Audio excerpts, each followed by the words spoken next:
Hello, and welcome to Historical Horrors. We've all seen the pictures. The eerie silence of Pripyat, the abandoned Ferris wheel, and the giant concrete structure that stands as a tomb for a forgotten past.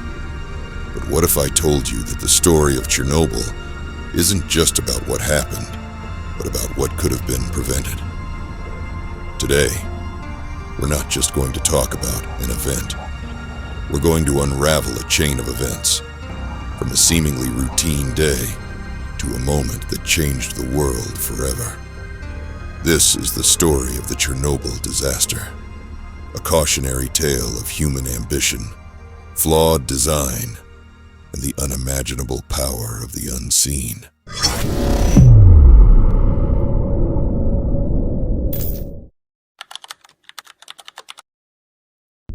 Before we get to the chaos, let's understand the purpose of the Chernobyl nuclear power plant.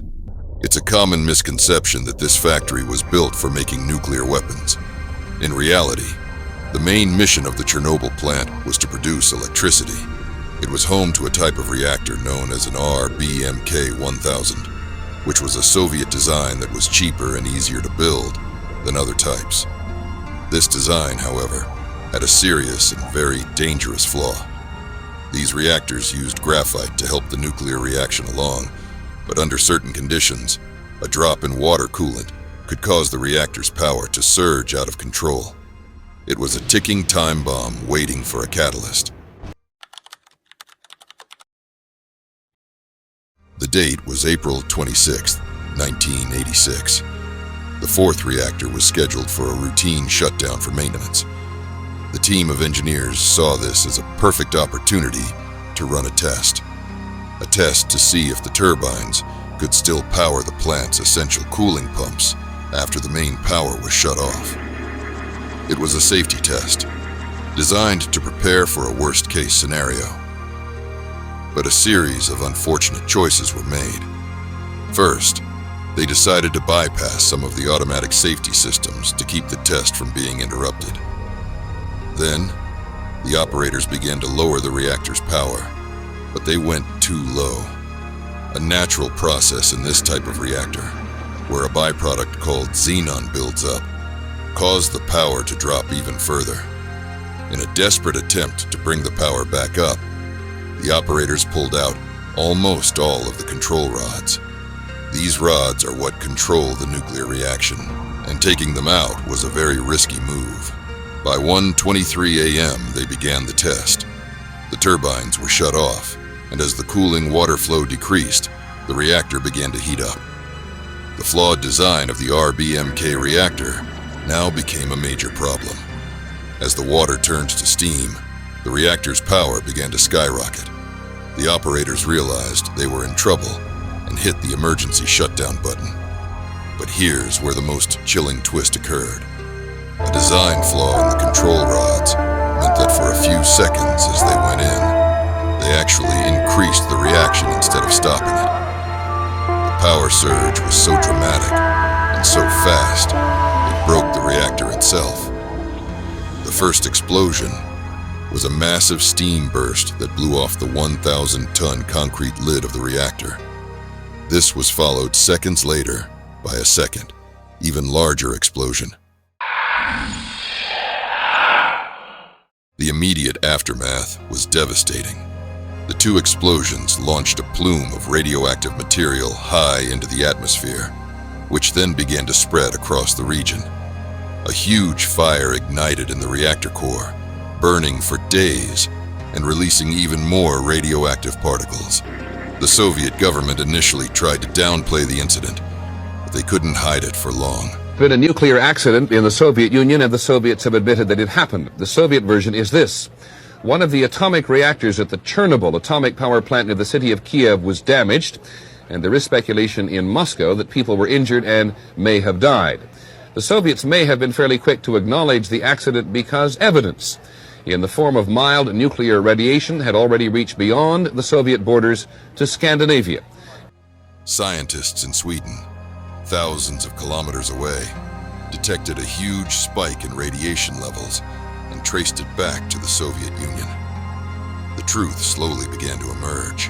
Within hours, firefighters arrived at the scene. They were heroes, but they were also unknowingly walking into a death trap. They were fighting a fire with an invisible enemy. The extreme radiation doses they received within minutes caused severe radiation sickness, and many of them passed away in the following weeks. The city of Pripyat, just a few kilometers away, was a modern, vibrant city of nearly 50,000 people. They had no idea of the danger.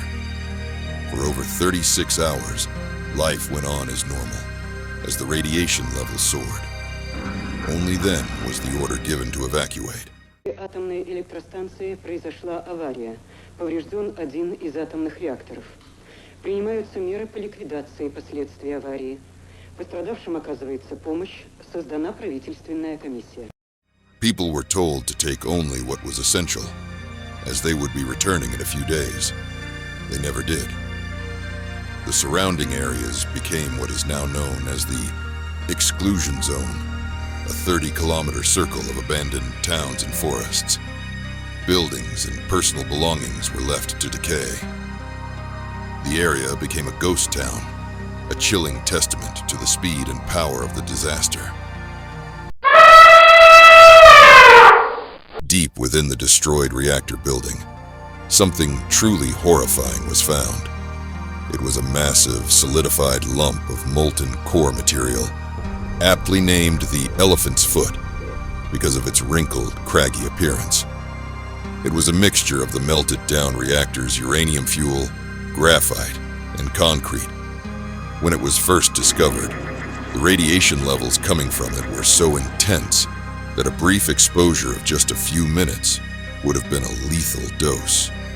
This was a physical manifestation of the disaster, a testament to the raw, untamed power that was unleashed. While its radiation has decreased over the decades, it remains incredibly dangerous and is a stark reminder of what happened. The human impact was profound. While the number of immediate deaths was relatively low, the long-term effects were far-reaching. Many of the liquidators, the people who were sent in to clean up the mess, suffered from radiation sickness and other health complications. A significant number of children in the area developed thyroid cancer as their young bodies absorbed radioactive iodine from contaminated milk. Beyond the physical, there were the psychological scars, the loss of homes, the constant fear of illness, and the feeling of being forever changed by a silent enemy. The Chernobyl factory never moved. The other reactors at the site continued to operate for years after the disaster, with the last one finally shutting down in 2000. For decades, the destroyed Reactor 4 was covered by a temporary concrete sarcophagus to contain the radiation. This structure was an emergency solution and was never meant to last. In 2016, a massive new structure called the New Safe Confinement was moved into place over the original sarcophagus.